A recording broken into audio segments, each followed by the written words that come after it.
Hello everyone, welcome back to my channel. இந்த வீடியோவில் environmental education record பற்றி பார்க்கலாம். ஃபஸ்ட்டு என்வாமெண்ட் அப்படின்னா சுற்றுச்சூழல்னு நமக்கு தெரியும். அதாவது சரௌண்டிங் எப்படி இருக்குது, நேச்சர் டிபெண்ட்டாக இருக்கா, ஹைஜீனாக இருக்கா, நமக்கு எல்லா ஃபெசிலிட்டிஸுமே கிடைக்குதா, ஸோ இதெல்லாம் நம்ம நோட் பண்ணுவோம். இது இல்லாமல் நிறைய கண்டிஷன்ஸுமே இருக்குது. இப்போ ஃபார் எக்ஸாம்பிள் நம்ம வில்லேஜ் சைடு இருக்கிறதுக்கும் சிட்டி சைடு இருக்கிறதுக்கும் நிறைய டிஃப்ரென்ஸ் இருக்குது. வில்லேஜ் சைடு நேச்சர் என்வாமெண்ட் சொல்லலாம், சிட்டி சைடு வந்துட்டு மேன்மேட் என்வாமெண்ட்டுன்னு சொல்லலாம். சிட்டி சைடு பார்க்கும்போது நிறையா பில்டிங்ஸ் நம்மளை சுற்றி வெஹிக்கிள்ஸ், ரோட்ஸ் இதெல்லாமே தான் இருக்கும். அதே வில்லேஜ் சைடு பார்க்கும்போது நிறைய ட்ரீஸ் நம்ம பார்க்கலாம். நம்ம அதாவது ஹியூமன் பீயிங்ஸ் இல்லாமல் அதர் ஆர்கானிசம்ஸ் நிறையா இருக்கிறதையும் நம்மளால் நோட் பண்ண முடியும். ஸோ இந்த என்வாமெண்ட்டுன்னு எடுத்துக்கிட்டோம்னா அதில் நம்ம மட்டும் இருக்க மாட்டோம், அதர் லிவிங் ஆர்கானிசம்ஸும் இருக்கும். அது இல்லாமல் நம்மளை சுற்றி அந்த நேச்சர் அப்படிங்கிறது இருந்துக்கிட்டே இருக்கும். இப்போ இந்த என்விரான்மெண்டல் எஜுகேஷன் அப்படின்னா அந்த என்வாமெண்ட் பற்றின ஒரு நாலேஜ், ஐடியா, அவேர்னஸ் இதெல்லாம் நம்ம ஸ்டூடெண்ட்ஸுக்கு அவங்க ஏஜ் குரூப்புக்கு தகுந்த மாதிரி நம்ம சொல்லித்தரணும். இது எப்படி சொல்லித்தரலாம் அப்படின்னா எல்லா சப்ஜெக்ட் என்னென்ன சப்ஜெக்ட் அவங்க படிக்கிறாங்களோ அது எல்லாத்துலேயுமே நம்ம இன்டெக்ரேட் பண்ணி இது நம்மளால் சொல்லித்தர முடியும். ஸோ இந்த மைண்ட் மேப் வந்துட்டு அதை தான் டெபிக்ட் பண்ணுது.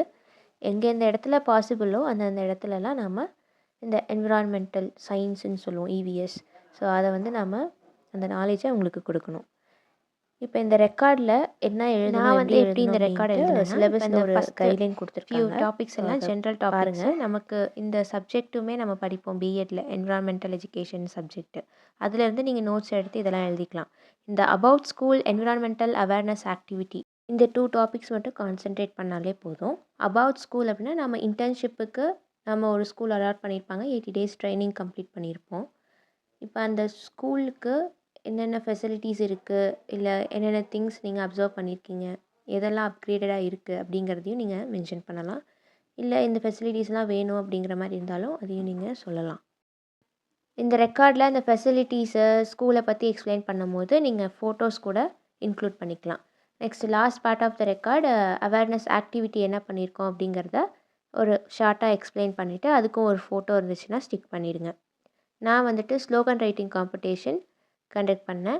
அதுக்கு முன்னாடி அவங்களுக்கு ஒரு அவேர்னஸ் கொடுக்கணும். அதை கொடுத்ததுக்கப்புறம் தான் இந்த ஆக்டிவிட்டி கண்டக்ட் பண்ணணும். அவ்வளோதான். இது ஒரு ரொம்ப சிம்பிளான ரெக்கார்டு, என்விரான்மெண்டல் எஜுகேஷன் ரெக்கார்ட். இவ்வளோ தான். ஐ ஹோப் இந்த வீடியோ உங்களுக்கு யூஸ்ஃபுல்லாக இருக்கும்னு நினைக்கிறேன். தேங்க்யூ ஃபார் வாட்சிங்.